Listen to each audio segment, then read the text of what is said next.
बिस्मिल्लाहिर्रहमानिर्रहीम। Last lecture में हमने SN1 रिएक्शन का इंट्रोडक्शन पढ़ा था, ठीक है। और हमने उसको मैकेनिज़्म तक जो है वो डिटेल में देखा था। ये रिएक्शन जो है ये हमने इसको डिटेल में देखा था कि कैसे जो है वो अल्काइल हैलाइड सबसे पहले कार्बोकेटाइन में कन्वर्ट होता है, फिर जाके वो जो न्यूक्लियोफाइल है वो उसके ऊपर अटैक करता है। फिर हमने यहाँ पर ये भी देखा था कि रेट ऑफ रिएक्शन जो है वो डिपेंड करता है किसके ऊपर, स्लो स्टेप के ऊपर, ठीक है। इसी तरह से मोलेक्युलरिटी भी जो है वो किस पे डिपेंड करती है, स्लो स्टेप के ऊपर। तो स्लो स्टेप में जितने मॉलिक्यूल होंगे वो उसी की मोलेक्युलरिटी होगी। इसी तरह ऑर्डर ऑफ रिएक्शन जो है वो भी डिपेंड करता है किसके ऊपर, स्लो स्टेप के ऊपर। इसीलिए उसकी जो मोलेक्युलरिटी होगी वो भी क्या होगी, जो ऑर्डर ऑफ रिएक्शन होगा वो भी क्या होगा, फर्स्ट ऑर्डर होगा। आज हम जो है वो नेक्स्ट पे चलेंगे कि इसमें है क्या। In the first step the carbon halogen bond breaks and the previously shared pair of electrons leave with the halogen. As a result a carbocation intermediate is formed. ये देखें कि होता क्या है कि जब कार्बन और ब्रोमीन का बॉन्ड टूटता है तो यहाँ पर जो शेयर्ड पेयर्ड इलेक्ट्रॉन्स हैं वो ब्रोमीन अपने साथ लेके क्या हो जाता है, उतर जाता है। ये ब्रोमाइड नेगेटिव फॉर्म में निकलेगा, ठीक है। और जब यहाँ से इलेक्ट्रॉन निकल गए तो ये साथ अपना कार्बन का इलेक्ट्रॉन भी ले जाएगा। इस वजह से कार्बन पे कौन सा चार्ज आ जाता है, पॉजिटिव चार्ज आ जाता है।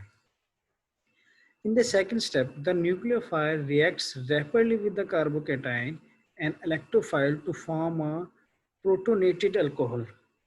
तो यहाँ पर जो है वो हम देख सकते हैं कि न्यूक्लियोफाइल जो है वो इसके ऊपर अटैक करता है और हमारे पास जो है वो प्रोटोनेटेड यानी कि वाटर के ऊपर जो है वो हाइड्रोजन एक्स्ट्रा प्रोटॉन जो है वो मौजूद है। इसी वजह से इसे हम क्या कहते हैं, प्रोटोनेटेड अल्कोहल कहते हैं, ठीक हो गया। फिर थर्ड स्टेप में क्या होता है, whether the alcohol product exist in its protonated acidic form और a neutral basic form depends on pH of the solution. At pH 7, the alcohol exists only its neutral form। कहता है कि हम यहाँ पर देख सकते हैं कि ये जो अल्कोहल है, प्रोटोनेटेड अल्कोहल जो है, ये दोनों फॉर्म में एग्जिस्ट करती है। डिपेंड करेगा किसके ऊपर, पीएच के ऊपर।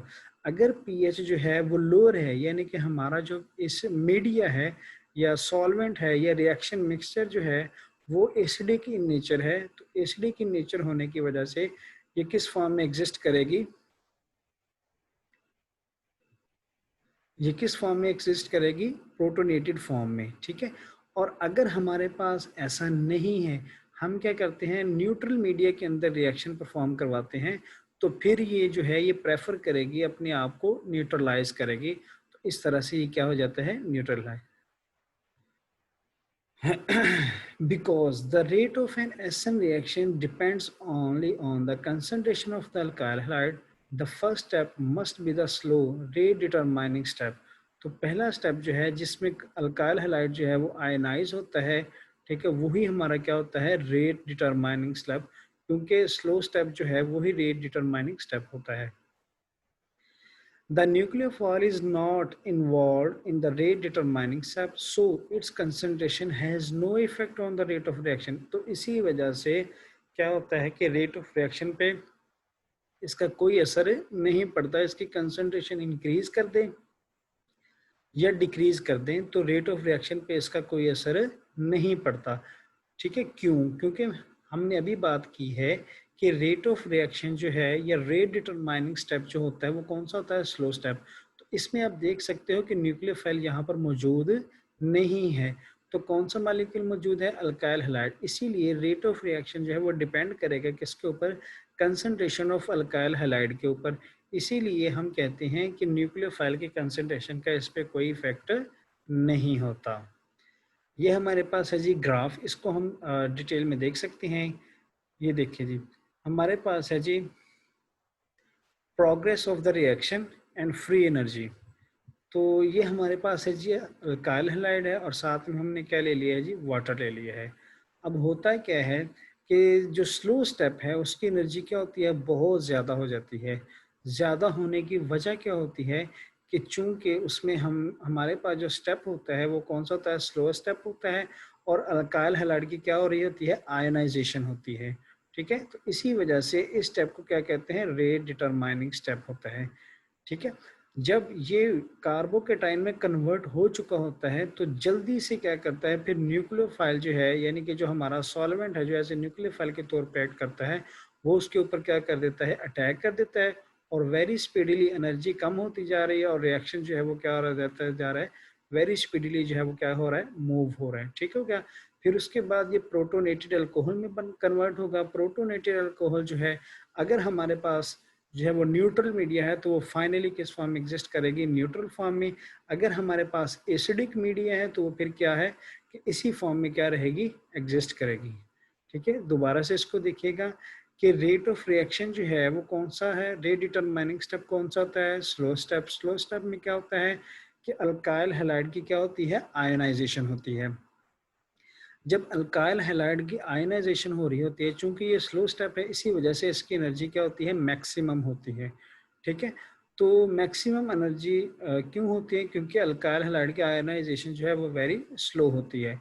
जब इसकी आयनाइजेशन हो चुकी होती है, लिविंग ग्रुप लीव कर चुका होता है और कार्बोकेटाइन बन चुका होता है, तो फिर तो क्या होता है कि ऑक्सीजन के पास या न्यूक्लियोफाइल के पास क्या होता है, लॉन पेयर ऑफ इलेक्ट्रॉन होते हैं, तो वो जल्दी से पॉजिटिव आयन के ऊपर क्या करता है, अटैक कर देता है। इसी वजह से रेट ऑफ रिएक्शन जो है वो क्या हो जाता है, बूस्ट अप हो जाता है। लेकिन रेट ऑफ रिएक्शन जो है वो इन दो स्टेप्स पे डिपेंड नहीं करता।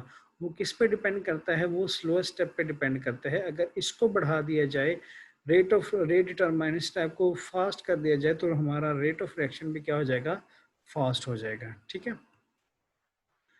Description. We will see that the solvent plays an important role in an SN1 reaction other than reacting as a nucleophile in the second step of the reaction.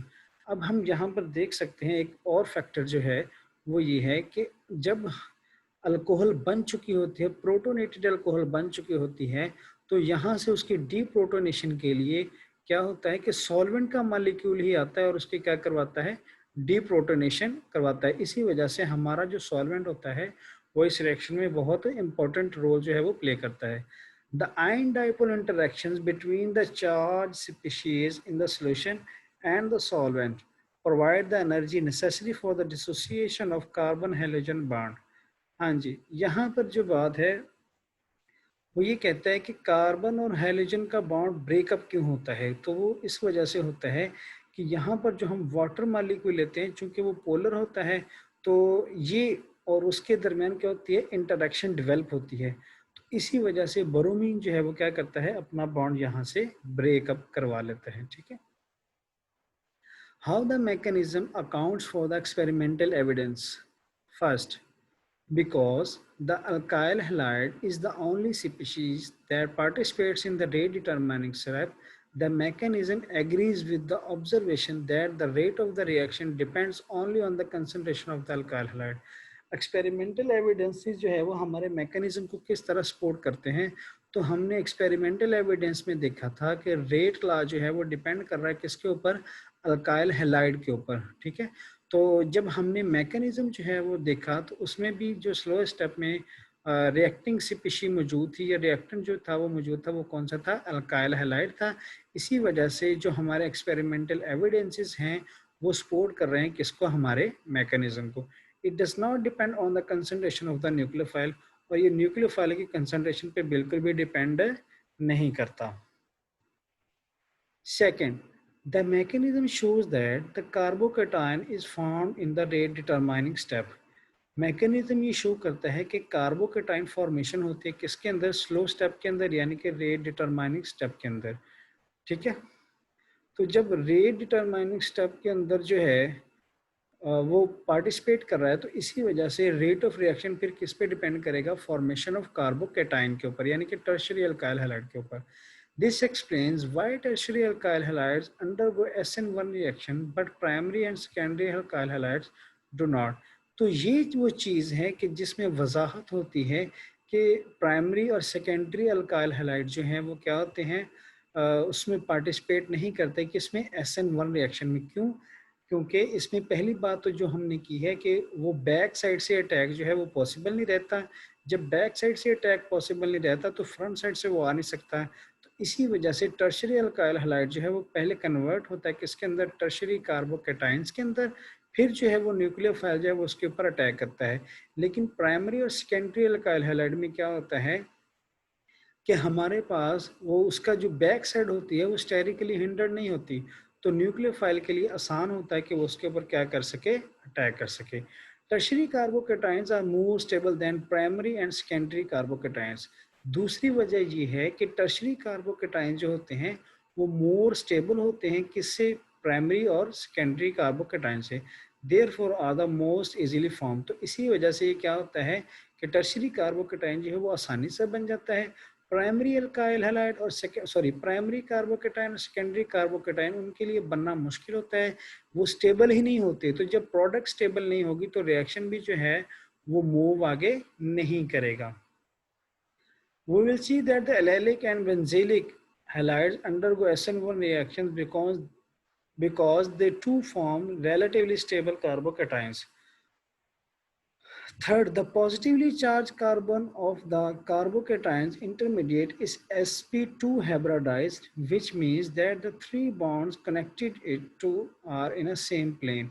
तो जब tertiary carbocations बनता है तो उसमें हमने देखा था कि एक मिथाइल ग्रुप कार्बन के ऊपर दो मिथाइल ग्रुप जो है वो ऊपर अटैच हैं और एक जो है वो बिलो द कार्बन है। तो इसमें हमने देखा कि टू जो है कार्बन वो बॉन्ड बना रहा है, इसी वजह से उसकी जो हाइब्रिडाइजेशन होती है वो किसके अंदर कन्वर्ट हो जाती है, sp2 हाइब्रिडाइजेशन के अंदर कन्वर्ट हो जाती है। ठीक है, और वो सारे के सारे क्या हैं, एक ही प्लेन के अंदर। एक ही प्लेन के अंदर होने का मतलब ये है कि वो जो है वो एक पेज के ऊपर ड्रॉ किए जा सकते हैं। In the second step of the SN1 reaction, the nucleophile can approaches the carbocation from either side of the plane. हाँ जी, ये जो बात कर रहा है कि इसी से हम जो है वो इन कन्फिग्रेशन का पता चलाते हैं कि वो जो है, ये देखें, ये जब टर्शरी कार्बोकेटाइन जो है वो बन चुका है, ठीक है। अब होता ये है कि ये वाला जो मिथाइल है ये भी ऊपर है, ये भी ऊपर है और ये नीचे है। अब टर्शरी कार्बोकेटाइन के ऊपर न्यूक्लियोफाइल जो है वो दोनों साइडों से आकर अटैक कर सकता है, फ्रॉम फ्रंट साइड से भी आ सकता है और बैक साइड से भी अटैक। जब फ्रंट साइड से आएगा तो बिल्कुल उसी तरह से होगा जैसा हमने टर्शरी अल्काइल हैलाइड लिया था। इसी वजह से यहाँ पर कन्फिग्रेशन क्या रहती है, सेम रहती है। इसी वजह से हम कहते हैं कि ये 50% जो है वो रिटेंशन ऑफ कन्फिग्रेशन देता है, और जब बैक साइड से अटैक करता है तो इसके पास पॉसिबिलिटी है कि 50% ये बैक साइड से अटैक करे। तो जब बैक साइड से अटैक करेगा तो ये इसके ऑपोजिट हो जाएगा, तो हम इसमें क्या कहते हैं कि इसमें इन्वर्जन ऑफ कन्फिग्रेशन हो रही है।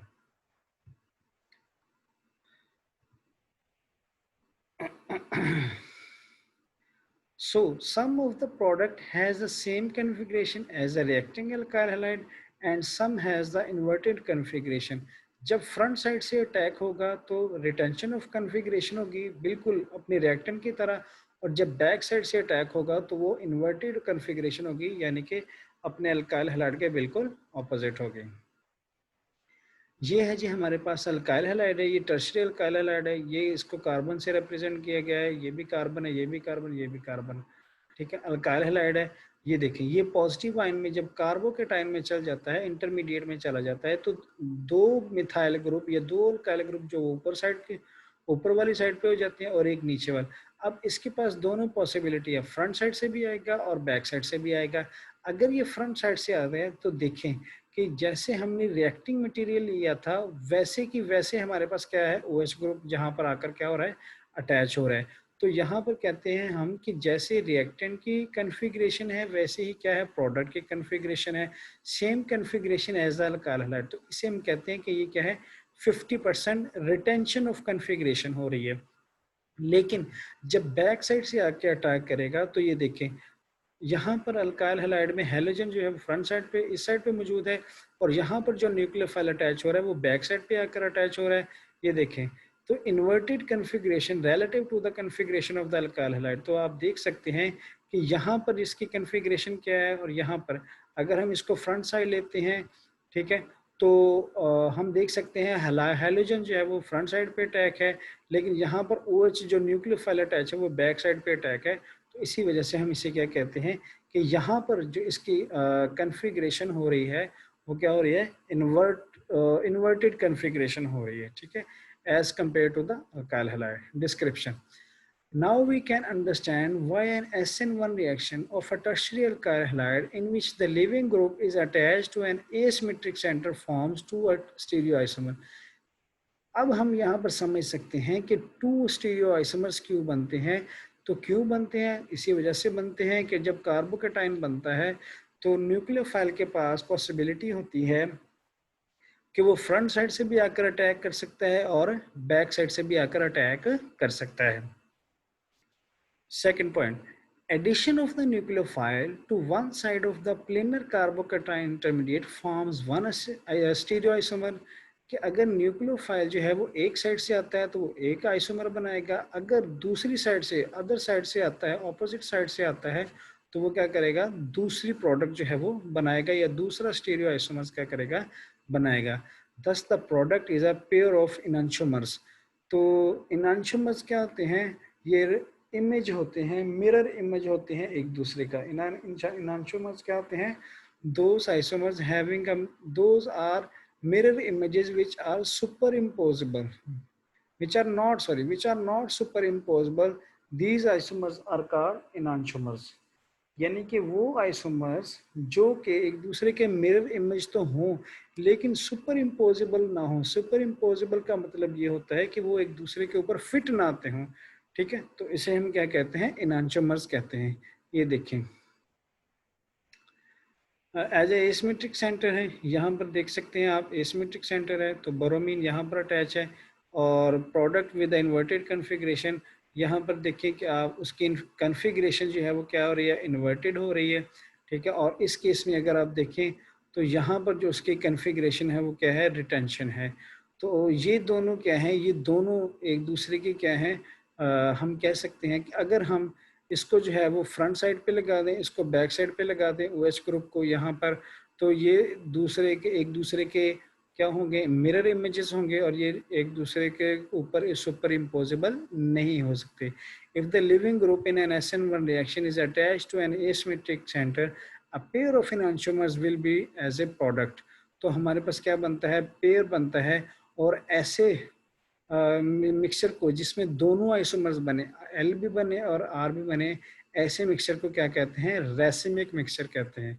मैं फिर से बता दूं, अगर हमारे पास रिएक्शन के अंदर इन्वर्जन ऑफ कन्फिग्रेशन भी हो, रिटेंशन ऑफ कन्फिग्रेशन भी हो, तो दोनों आइसोमर्स बने, एल भी बने और आर भी बने, ठीक है, तो ऐसे मिक्सचर को हम क्या कहते हैं, रेसिमिक मिक्सचर कहते हैं, ठीक है। क्या, क्योंकि 50% ये बन रहा है, 50% ये बन रहा है, तो ये क्या है, रेसिमिक मिक्सचर है, जिसमें जो है वो प्लेन पोलराइज लाइट को क्या है, उसको जो कन्फिग्रेशन है उसको इन्वर्ट नहीं कर सकता, उसके ऊपर कोई इफेक्ट नहीं होता। तो ऐसे मिक्सचर को क्या कहते हैं, रेसिमिक मिक्सचर कहते हैं। उम्मीद है इंशाल्लाह आज का लेक्चर आपको समझ आया होगा। नेक्स्ट टाइम जो है वो हम डिस्कस करेंगे factors affecting the SN1 reactions. तब तक के लिए अल्लाह हाफिज़।